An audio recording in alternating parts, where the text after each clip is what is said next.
Salut les artistes, on se retrouve pour le 8e épisode ACR, je rappelle analyse, critique et retouche de vos photos. Ça fait plaisir d'avoir vos retours à chaque fois, vous êtes plusieurs à participer, donc je continue avec grand plaisir cette série de vidéos. Je rappelle le principe, vous m'envoyez une photo au format RAW ainsi que cette même photo développée. Ensuite, je présente la photo, je l'analyse, je la critique, puis je la développe à ma façon sur Lightroom ou Photoshop. Et je finis par comparer nos deux images. Allez, c'est parti, on commence avec une première photo de Tracy. C'est une photo de sa fille, il nous dit qu'il voulait créer une atmosphère un peu surnaturelle entre la tranquillité du sommeil et le cauchemar. Donc il a pris cette photo avec un Canon 5D Mark II, il a utilisé un 17-40 mm f4 EF en objectif. Au niveau des paramètres d'exposition, ça m'a l'air pas mal, on est à ISO 100, il a choisi d'avoir une grande profondeur de champ avec une ouverture AF10. Je pense qu'il aurait même pu ouvrir un tout petit peu plus le diaph, vu que là on n'a qu'un seul plan dans la photo, de toute façon il aurait eu le sujet net, comme ça il aurait pu avoir un tout petit peu plus de marge avec le temps de pause. On peut voir aussi sur l'histogramme qu'il avait encore un peu de marge au niveau des blancs, alors que certaines valeurs au niveau des noirs ne sont pas très loin d'écréter. En tout cas, la photo est bien nette et finalement c'est ça le plus important. Alors j'aime vraiment beaucoup sa photo, il y a une émotion très forte qui s'en dégage. Un enfant endormi, c'est tellement simple et pur à la fois. Et là, sachant que la photo vient du père, c'est encore plus beau, je trouve. Alors je ressens un peu l'intention qu'il avait de mêler la tranquillité du sommeil avec le cauchemar. Alors la balance penche quand même, je trouve, un peu plus du côté du rêve paisible et du sommeil réparateur, en tout cas avec l'image de la prise de vue. Mais d'un autre côté, c'est vrai que le point de vue en plongée totale, ça dégage quelque chose d'un peu surnaturel et souvent, justement, c'est un point de vue, un cadrage qu'on peut retrouver dans les films d'horreur. On a souvent cette scène du lit avec la caméra qui avance tout doucement sur le sujet endormi et à tout moment on s'attend de voir une main, quelqu'un rentrer dans le champ. Donc c'est vrai qu'il y a un mélange de sensations intéressant. Pour parler de la composition, on n'est pas loin, mais j'aurais essayé de centrer un tout petit peu mieux le sujet, même si j'imagine que ce genre de cadrage est loin d'être facile. Et puis aussi j'aurais peut-être essayé d'enlever un maximum de choses dans le champ, essayer d'épurer la composition. Là la partie haute de la photo est plus fournie, ça attire un peu l'attention. J'aurais bien vu le drap étendu sur toute la composition avec pour seul contraste le sujet en son centre. Après encore une fois, si sa fille est vraiment en train de dormir, c'est normal, il n'allait pas non plus la réveiller. Alors on commence le développement de la photo. Je vais d'abord faire une balance des blancs automatique sur le drap. Alors peut-être que le drap n'était pas entièrement blanc de base, mais je trouve qu'il y a une petite dominance de magenta sur l'image. Ensuite, je vais augmenter un peu l'exposition. Là, je pense qu'il faut l'assumer. On est un peu quand même sur une photo high key, c'est-à-dire que là, on a une image qui est composée principalement de tons clairs. On le voit d'ailleurs sur l'histogramme. Et c'est ça qui rend bien et qui est important sur cette photo. Ça vient accentuer un peu le côté angélique, la tendresse et l'innocence de la scène. Donc je vais augmenter le contraste, diminuer les hautes lumières et plutôt augmenter les blancs. Et je vais surtout augmenter les noirs par rapport aux ombres.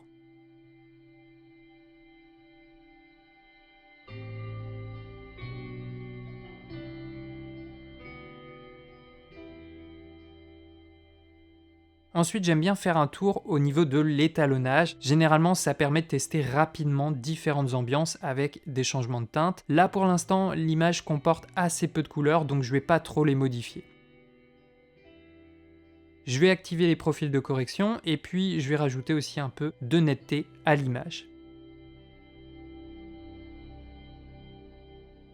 Ensuite, je vais passer aux couleurs. Là, on peut identifier les teintes principales sur la photo. On peut voir que c'est le magenta qui est principalement présent sur les draps et son vêtement. Alors autant sur les draps, je pense qu'on pourrait les désaturer. Pour son vêtement, j'aime bien la légère teinte rosée qu'il y a dessus. Donc on va faire ça tout à l'heure de manière isolée. Je peux déjà diminuer un peu les verts et les jaunes qui sont surtout présents dans la partie supérieure de notre photo.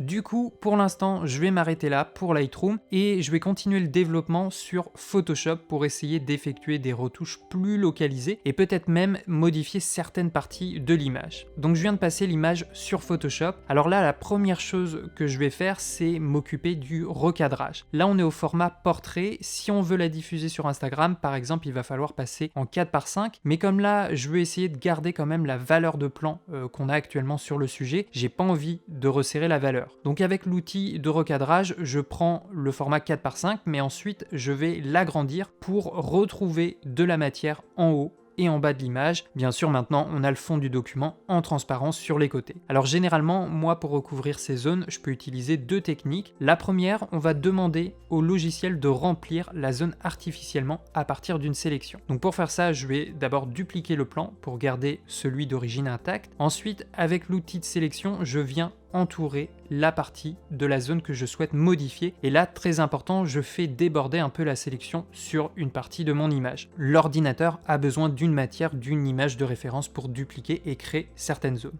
Ensuite, on va utiliser la fonction remplir.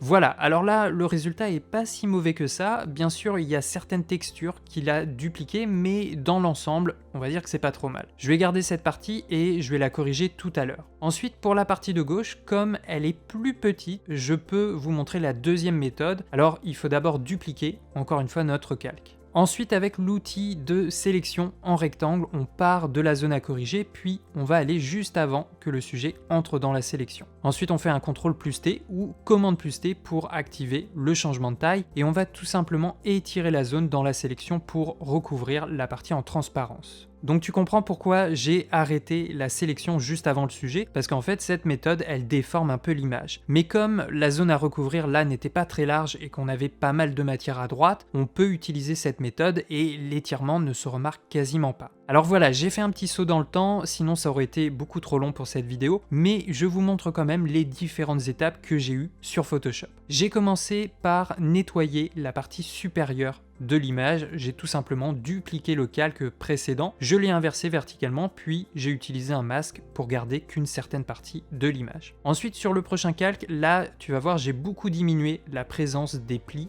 et des draps. Pour ça, j'ai tout simplement utilisé le tampon de duplication en diminuant l'opacité de l'outil. Là, en fait, pour vous expliquer un peu, je suis vraiment parti dans l'optique d'accentuer le high key, d'assumer le côté doux et innocent de la scène. Tu vois, après, j'ai rajouté une courbe pour augmenter un peu l'exposition sur le drap sans toucher au sujet. Ensuite, j'ai trouvé que j'étais encore dans un entre-deux, les plis faisaient encore un petit peu désordre dans la photo, donc je me suis dit autant assumer jusqu'au bout mon développement. Donc j'ai utilisé la technique de séparation de fréquence qu'on utilise plutôt habituellement pour un visage en portrait. Là, je l'ai utilisé sur le drap, ça me permet de séparer la texture des différentes nuances de ton de mon image. Donc pour moi, c'est pas grave si on perd la sensation du lit, du drap. Si on part sur quelque chose de plus abstrait, là l'objectif c'est vraiment de simplifier l'image au maximum et de se concentrer que sur le sujet. Et tu vois, sur le calque suivant, c'est encore la même chose, j'ai utilisé une séparation de fréquence, je suis allé encore plus loin, je voulais vraiment avoir une teinte uniforme, très claire, presque pour donner en fait la sensation que le sujet repose sur un nuage. Mais tu vois, j'ai quand même conservé de tout légers plis tout autour d'elle, ça c'était très important de les garder, ça donne la sensation de profondeur et d'intégration du sujet à l'arrière-plan. Et c'est aussi les valeurs les plus sombres de l'image, donc dans un haki, c'est quand même assez important d'en avoir quelques-unes afin d'accentuer et de conserver un contraste. Ensuite, j'ai recadré l'image une nouvelle fois et j'ai vraiment centré le sujet, c'est pour ça qu'il y avait une petite zone de transparence jusqu'à présent sur la droite. Ensuite, j'ai fait une petite retouche sur le visage, tu vois, c'est vraiment très léger, j'ai juste adouci, voilà, vraiment légèrement les tons. Ensuite, j'ai utilisé un calque courbe pour atténuer certains plis du pyjama de notre sujet. Là encore, toujours dans l'optique d'adoucir la scène. Et puis finalement, j'ai terminé par une petite correction de couleur. Je sais pas si vous allez bien la voir sur YouTube, je trouvais qu'il y avait encore en fait un peu de magenta sur la scène. Là, je voulais vraiment avoir un blanc bien blanc et des tons un peu plus neutres. Donc voilà le avant-après par rapport au premier calque sur Photoshop. Donc maintenant, je reviens sur Lightroom pour finaliser le développement de cette photo. Je vous passe un peu en avance rapide, grosso modo, tu vois, j'ai redonné un peu de contraste, descendu légèrement les ombres et les noirs pour renforcer toujours le contour du sujet. J'ai augmenté un peu la saturation du bleu primaire, ça me permet de relever un peu plus les tons de la peau. Et puis j'ai augmenté un peu la teinte rosée sur son vêtement pour faire ressortir le sujet par rapport au fond. Donc voilà, je m'arrête là pour le développement de cette photo, je te la compare avec le RAW. Bon là, j'ai fait un choix, tu vois, quand même assez radical radical. On a peut-être perdu la volonté de l'auteur de mêler le cauchemar avec la douceur. Moi, là, j'ai vraiment pris le parti pris de relever et d'assumer le high-key. Allez, maintenant je vous montre sa retouche, la voilà. Alors je suis assez content parce qu'on a fait des choix quand même bien différents, et vous savez qu'avec cette série, moi c'est ce que j'aime le plus, voir à chaque fois les différents chemins, les différentes directions que peuvent prendre des créateurs en partant de la même image. Alors ce que j'aime beaucoup, c'est qu'il a totalement respecté sa première motivation. Il voulait opposer la douceur du sommeil et de la jeunesse avec le cauchemar et le surnaturel, et du coup il a créé ce beau contraste avec des tons sombres d'un côté et des tons clairs de l'autre. Donc je trouve que le contexte est parlant, et ça c'est une bonne chose. Après, il a fait comme je vous ai montré avec la deuxième méthode pour agrandir le fond, il a étiré certaines zones du drap sur la gauche et aussi au-dessus du sujet. Comme ça lui a permis de recomposer et recadrer son sujet sur le tiers supérieur droit et que le drap recouvre toute l'image. Alors à faire attention quand même, personnellement je ressens un peu trop l'étirement de la texture, c'est un peu trop visible à mon goût, il faut essayer vraiment de bien le doser ou alors d'utiliser même le tampon de duplication. Après, au niveau des couleurs, là j'avoue être un peu moins fan, j'aime bien le jaune que tu as attribué au ton clair et aussi à certaines parties des tons sombres. Par contre, c'est plutôt les couleurs sur le sujet qui m'embêtent un peu. Là, le jaune, les tons chauds, on peut encore l'accepter, même si je trouve que les tons de la peau au niveau du visage sont peut-être un peu moins naturels. Par contre, ce qui me dérange, c'est plutôt la nuance de bleu, de violet que tu as dans les tons sombres des cheveux. Là, c'est quand même très marqué, et voilà, à mon goût, je pense que tu aurais pu garder les nuances que tu avais déjà appliquées sur les autres parties de ton image. Donc voilà, j'applaudis vraiment sa volonté d'aller jusqu'au bout de son envie et de son intention. C'est comme ça finalement qu'on développe sa pratique et aussi ses techniques en tentant des choses. Mais en contrepartie, il faut être encore plus précis, encore plus attentif aux moindres détails, parce que c'est souvent à ce moment-là que la frontière entre le côté réaliste, naturel et le côté moins crédible devient vraiment très fine. On a vite fait de passer d'un côté à l'autre, donc il faut vraiment exercer son œil petit à petit. Mais encore une fois, je vous rappelle que je vous partage que mon avis et c'est entièrement subjectif. Voilà, en tout cas, un grand merci à toi Tracy pour cette magnifique photo et ton superbe modèle. Merci pour ta participation. Allez, on enchaîne avec la deuxième photo, c'est un paysage, il nous est envoyé par Julien. La photo a été prise avec un Olympus EM10 Mark II et il a utilisé un 25 mm. Alors au niveau de l'exposition, si on regarde l'histogramme, on est un peu sombre, un peu sous-exposé. Je pense qu'il y a encore un peu de marge pour les hautes lumières. Alors au niveau des paramètres d'exposition, ok, il a préservé les ISO, ça c'est bien. Par contre, on est peut-être un peu trop dans un extrême avec l'ouverture à f22, c'est quand même un peu beaucoup. Alors souvent, c'est vrai qu'on peut se dire, là je suis en train de prendre un paysage en photo, je veux que tout soit net de l'avant-plan à l'arrière-plan, donc je vais fermer au maximum mon diaph. Alors dans l'idée c'est ça, mais attention, généralement un objectif, il a quand même une ouverture optimale où il va délivrer son meilleur piqué, et souvent c'est plutôt aux alentours de f8, f11 qu'on va trouver cette valeur, mais pas f22. Donc j'aurais peut-être ouvert un peu le diaph, comme ça tu aurais pu raccourcir le temps de pause et être sûr de bien figer les sujets, là en l'occurrence les signes. Après, si on n'avait pas eu les animaux, on aurait pu allonger le temps de pause pour exposer correctement l'image, ça aurait peut-être même pu fluidifier un petit peu l'eau comme quand on utilise un filtre neutre. Sinon, au niveau de la composition, c'est pas mal, on est un peu quand même dans un entre-deux. L'horizon est peut-être un peu trop centré à mon goût, soit je donne plus de présence au ciel, soit je donne plus de présence à la partie terrestre. J'aurais peut-être essayé d'avoir un peu plus de profondeur dans l'image, peut-être essayer d'intégrer un avant-plan dans l'image. On peut par exemple baisser le point de vue et essayer de trouver des éléments à mettre dans le champ. Même s'ils sont flous, au moins ça donne un peu plus d'épaisseur. J'aurais peut-être essayé aussi de me décaler sur la gauche, toujours pour cibler les signes, mais avoir plus de sources de lumière dans le champ. Alors peut-être que là, le soleil avait déjà passé l'horizon, mais en me désaxant, j'aurais quelque chose, à mon avis, d'un peu moins plat et de plus contrasté. Après, on peut aussi se poser la question de la focale. 25 mm, est-ce que c'est suffisant? Si les signes sont les sujets principaux de l'image, est-ce qu'on n'a pas envie d'être plus proche d'eux? Ou alors, au contraire, est-ce qu'on n'a pas envie d'avoir une valeur de plan plus large? Là, pour le coup, il faudrait voir l'environnement autour. J'ai pas de réponse à apporter, mais je pense que c'est des questions qui peuvent permettre d'améliorer la prise de vue et la composition. En tout cas, merci pour ta photo. Allez, on attaque maintenant le développement. Donc, je vais commencer par augmenter l'exposition. On va essayer de ramener l'histogramme sur la droite. Je vais descendre aussi les hautes lumières pour protéger un peu mes tons clairs. Ensuite, on peut monter les ombres et les noirs, mais on voit qu'on va être quand même un peu limité sur les informations qu'on va pouvoir retrouver. On peut monter aussi un peu la clarté pour révéler les tons moyens.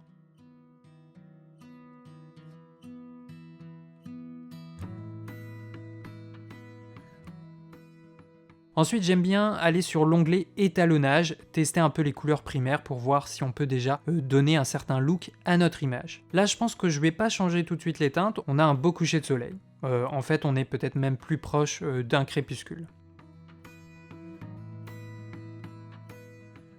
Ensuite, je vais monter un peu la netteté. Alors après, dans le color grading, je vais essayer d'atténuer la couleur rosée, magenta qu'on a dans l'image. C'est vrai que certains couchers de soleil peuvent donner cette teinte un peu rosée. Moi, généralement, je suis pas trop fan, donc je vais rajouter un peu de green et de cyan dans les tons moyens pour atténuer justement cette teinte. Ensuite, au niveau des couleurs, on peut les adapter de manière individuelle. Je vais encore essayer de diminuer le magenta et le violet.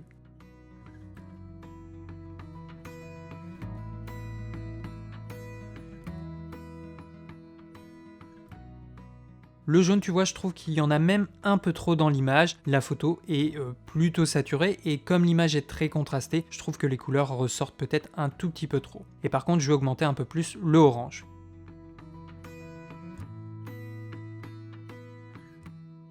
Au niveau de la courbe, je vais peut-être décrocher légèrement le point noir. Comme on a une vraie masse sombre au centre de l'image, je vais essayer de la lisser un peu, quitte à perdre des informations dans la plage dynamique.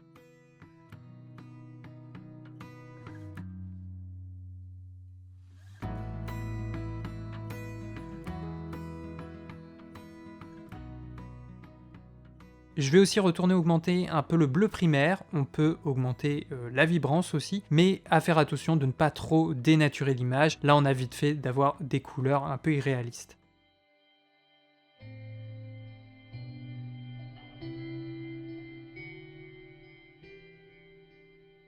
Je vais remettre aussi un peu plus de clarté.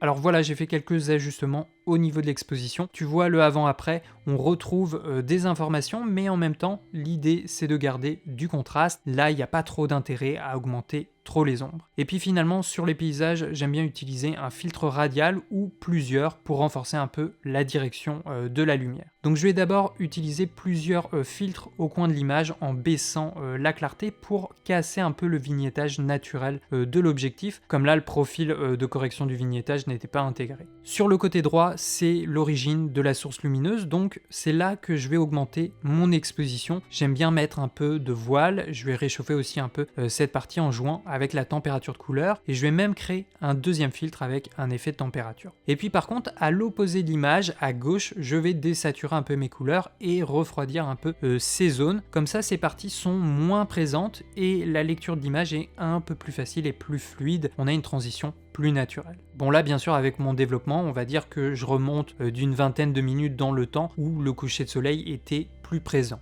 Et puis au centre de l'image, je peux recréer un filtre et je vais augmenter un peu les blancs. Je ne sais pas si les signes étaient le sujet principal de cette image, mais comme ils sont au centre et quand même assez bien visibles, ça peut être bien de leur donner un peu plus d'importance. Et puis là, au centre, on a une lumière, un néon, qui attire un peu trop l'attention, je trouve, donc je vais essayer de le supprimer. Voilà, je te montre le avant-après mon développement, je vais m'arrêter là. Honnêtement, c'est une photo qui n'est pas facile, comme là, on est un peu après le coucher de soleil, on a plein de couleurs dans l'image, on a pas mal de tons sombres et beaucoup de contrastes, donc c'est pas si facile que ça d'équilibrer cette photo au développement, je trouve. Je vous montre maintenant sa retouche. Alors il a fait un choix, avec le recadrage, il a pas mal resserré la valeur de plan pour pouvoir placer les signes sur le tiers inférieur droit. Donc ça, j'aime beaucoup l'idée. En plus, il a réaugmenté aussi l'exposition à cet endroit-là. Donc là, les signes sont bien visibles, l'œil accroche plutôt bien. À faire attention par contre, du coup, comme il y a un recadrage important, on perd un peu en qualité d'image. Ensuite, au niveau du contraste, il l'a un peu poussé, mais pas trop, donc ça c'est bien. Et il a augmenté la saturation des couleurs. Alors à faire attention dans ces cas-là, au niveau du ciel, là le bleu est de couleur cyan, surtout sur la partie droite, et on a aussi des franges de magenta et violet autour des nuages. C'est pas très naturel, je pense. Mais c'est vrai que là, c'était un ciel assez complexe au niveau des teintes et il faut faire très attention de ne pas dénaturer l'image ou de pousser des curseurs trop longs. Donc là encore, deux développements différents. Moi, ce que j'aime bien, vous l'avez compris, c'est voir la personnalité du créateur derrière chaque photo. Donc un grand bravo à toi, Julien. Merci pour cette belle participation et je te souhaite de faire encore plein de photos. Allez, je vous passe encore une dernière photo. Elle nous est envoyée par David. Il nous précise qu'il fait de la photo sur son temps libre et qu'il l'a prise pendant une session photo avec une amie. Alors cette photo, elle a été été prise avec un Nikon D5000 et un 55-200 mm, là il était au 110 mm en focale. Au niveau des paramètres d'exposition, ça m'a l'air plutôt bien, on a du niveau un peu partout dans l'image, ça c'est bien. Il a utilisé une vitesse d'obturation plutôt rapide pour bien figer son sujet et être sûr qu'il soit bien net, donc ça aussi c'est très bien. Si je zoome dans l'image, tu vois c'est pas trop mal, mais je pense qu'elle est pas totalement figée, on a encore un chouïa de flou de mouvement, ou alors l'autofocus n'a pas fait totalement mouche. Mais bon, c'est quand même déjà pas mal. Au niveau de la composition, j'aurais essayé de la centrer un peu plus. Après bon, c'est sûr qu'avec un sujet en mouvement et au 110 mm, c'est plus difficile de cadrer correctement son sujet. Et puis on a l'horizon aussi qui, je pense, n'est pas très droit, il a tendance à pencher un petit peu sur un des côtés. Alors là en plus sur cette image, c'est plus difficile de connaître la bonne position de l'horizon, notamment avec la colline qui est naturellement en pente, mais on peut servir des bâtiments en arrière-plan pour se donner une petite référence. Et d'ailleurs je pense qu'on aurait pu totalement éliminer cette partie de la ville et l'arrière-plan. Ça a vraiment trop peu d'importance dans l'image, donc pour ça on pourrait simplement descendre encore un peu plus le point de vue de la caméra, ce qui aurait donné d'ailleurs encore plus de présence au sujet. Après j'aime beaucoup l'action, la figure en elle-même, avec les bras en l'air et les cheveux au vent, c'est gracieux, on ressent l'énergie du moment. Mais par contre j'aurais peut-être changé la position du grand écart, c'est-à-dire j'aurais plutôt demandé au modèle de mettre la jambe gauche devant et la jambe droite derrière. Parce que du coup là, même si elle est de profil, on a une position qui est un peu fermée par rapport au spectateur et je trouve que ça coupe un peu l'élan de notre regard. Alors bien sûr je suis pas un photographe de danse, mais généralement, en tout cas sur les images que j'ai vues, les danseuses quand elles font un grand écart en l'air, le bassin est plutôt ouvert vers le spectateur que vers l'arrière-plan. Ou alors si tu tiens à garder cette position, on peut demander au sujet de tourner un peu les épaules vers la caméra, comme ça il n'y a aucune barrière et la lecture de l'image est totalement fluide. Et j'aurais peut-être essayé de faire une pose où le modèle tend son menton plus vers le haut. C'est très simple, très subtil, mais généralement ça donne au visage des formes et des lignes plus élégantes. Donc bravo à toi David déjà pour cette belle photo. On passe tout de suite au développement. Je commence par recadrer un peu l'horizon, même si là au final il n'y a pas trop de références, on peut faire comme on veut. Et puis je vais recadrer aussi l'image, je vais passer sur du 4:5.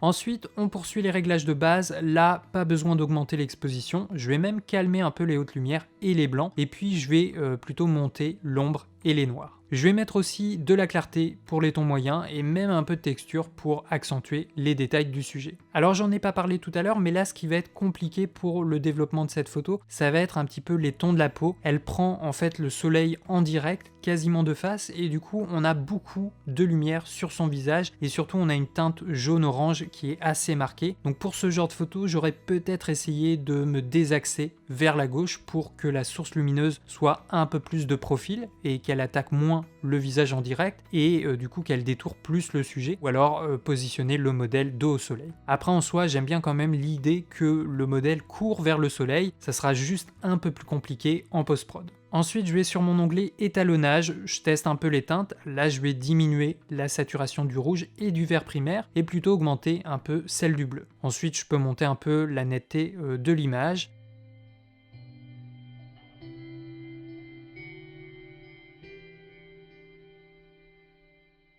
Dans le color grading, on peut refroidir un peu les tons. On avait une petite dominante de ton jaune-orange.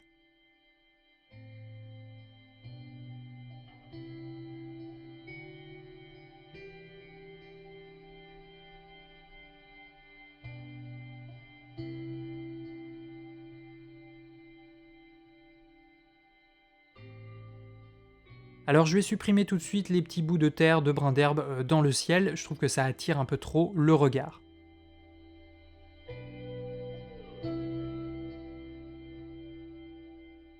Ensuite au niveau des couleurs, je regarde tour à tour lesquelles sont présentes dans l'image, en quelle quantité, et si besoin je les diminue un peu, ou alors je change la teinte.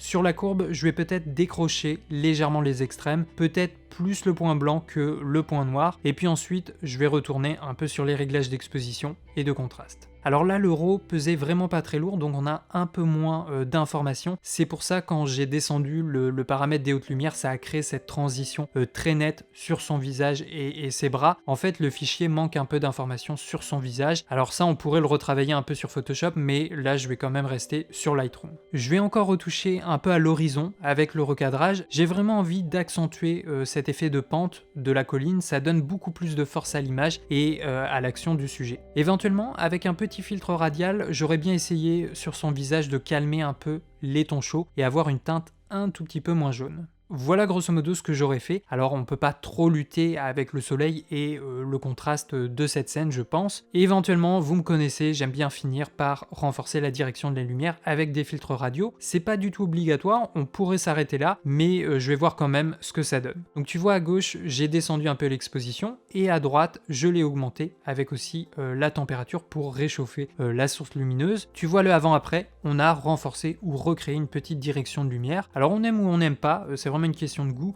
Je trouve comme ça que l'image est un peu moins neutre et peut-être un peu plus engagée. Voici le avant et après développement. Je te montre maintenant sa retouche. Donc il a fait lui aussi du recadrage, il a centré le sujet, donc ça c'est bien. Il a retravaillé le contraste, il a gardé les tons clairs qui étaient d'origine. Alors attention, j'ai l'impression que certaines zones sur l'arrière-plan sont très claires, voire limite surexposé, et on sent aussi l'usage d'un filtre radial. On voit que tu en as mis un au milieu pour réduire l'exposition et peut-être d'autres à côté pour l'augmenter. Donc pour ça, il faut bien faire attention que le contour progressif du filtre soit bien à 100% afin que les transitions soient les plus douces possibles. Et puis sinon, il a plutôt orienté son développement vers des tons chauds. C'est pas mal, j'aime bien l'ambiance, je trouve que ça va bien avec cette scène. Par contre, voilà, on a les teintes de peau qui sont peut-être trop saturées, peut-être trop uniformes. Je trouve que ça manque un peu d'informations. Il y a vraiment beaucoup d'orange et de jaune sur la peau. Mais autrement, il a quand même une ambiance et c'est ça le plus important. Donc un grand bravo à toi David et au modèle pour cette jolie photo. Merci pour ta participation. Voilà les artistes, merci à tout le monde d'avoir suivi ce 8e épisode. Si vous voulez découvrir un peu plus les photos de chaque participant, vous avez leur pseudo Instagram dans la description. N'hésitez pas non plus à venir donner votre avis dans les commentaires. Qu'est-ce que vous avez pensé des photos et comment vous les auriez développées. Merci à vous, on se dit à la prochaine. Ciao les artistes!